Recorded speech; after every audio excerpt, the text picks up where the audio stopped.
if your goal is honestly to get more reviews, to get like your number up, like your Google rating up, if that's your honest goal, then you need to focus on it. If you're not at a 4.8 or 4.9, you're losing money, right? People are gonna pull up searches and they're gonna see there's a lot of restaurants at 4.8, which there are, and if yours are under 4.8, then you're just not gonna compete, right? They're looking at your restaurant, you have a Mexican restaurant, they're looking at theirs. One of your focuses should be on getting your reviews up, your Google review up, okay? I use like a 3-step system that's super simple. One is that you need the data. Like you have to have the data and the strategy. For example, I use Local Boss, and I like them because they just make it super simple, right? You pull up the database and it just shows you, right? You're at 4.5, you want to get to 4.6.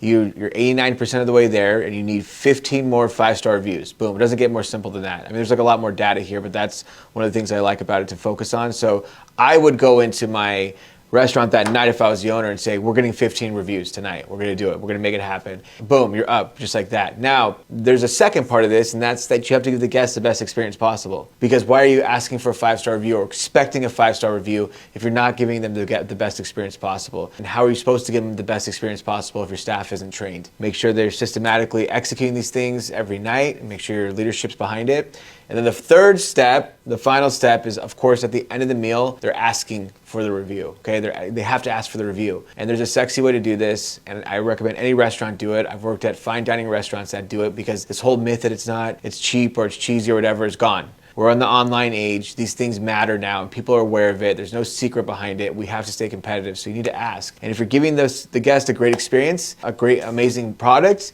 then why wouldn't they say yes when the server honestly made a connection with them and asked them, hey, do you mind leaving a 5-star review? That would mean a lot to me. Yeah, of course. Preston, you just gave us a great experience. You made a connection. We like you, of course. And then you want to make sure you do it at the timing is important, right? Do it before you drop off the bill. Ask them how their dessert was. By the way, can you leave a review? I'm going to leave this QR code here. I'll be right back. If you just want to scan it, take 2 seconds.